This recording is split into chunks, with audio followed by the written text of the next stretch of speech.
50 কোটি টাকা স্টোর ভাড়া মাপ করে সংশ্লিষ্ট দপ্তরে চিঠি দিয়েছে চট্টগ্রাম বন্দরের প্রশাসনিক বিভাগ। চিঠিতে সংশ্লিষ্ট কর্মকর্তার সিল, স্বাক্ষর, স্মারক নম্বর থেকে শুরু করে সবই আছে। তবে সেগুলো পুরোপুরি ভুয়া। নানা সময়ে নথি জালিয়াতিকে ছাড়িয়ে গেছে ভুয়া চিঠির ঘটনা।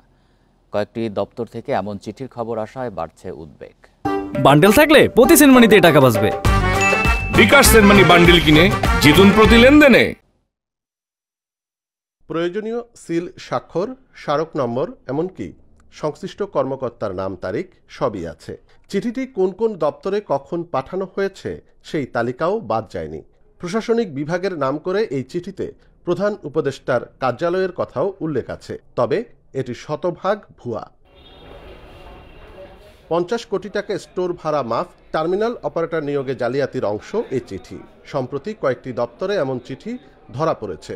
আগে ভুয়া নিয়োগপত্র আর পণ্য রপ্তানি খালাসে ভুয়া নথি জমার ঘটনা ঘটেছে, তবে স্পর্শকাতর বিষয়ে প্রশাসনিক চিঠি জালিয়াতি শোনা যায়নি। এতে একাধিক চক্র জড়িত ধারণা কর্তৃপক্ষের। কিছু অসাধু চক্র আছে, তারা বিভিন্ন সময় আমাদের বিভিন্ন কর্মকর্তাদের স্বাক্ষর জাল জালিয়াতি করে বিভিন্ন রকম অবৈধ সুবিধা আদায়ের চেষ্টা করে।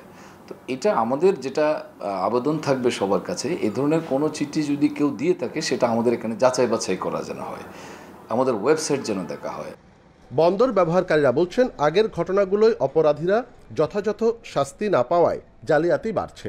জালিয়াতি করছে বছরের পর বছর ধরে, এগুলির শাস্তি হওয়ার প্রয়োজন আর কি। মানে এগুলি যখন উদ্ঘাটন হয়, এটার সাথে রিলেটেড যারা আছেন সকলের শাস্তি হওয়া দরকার, সেটা হয় না।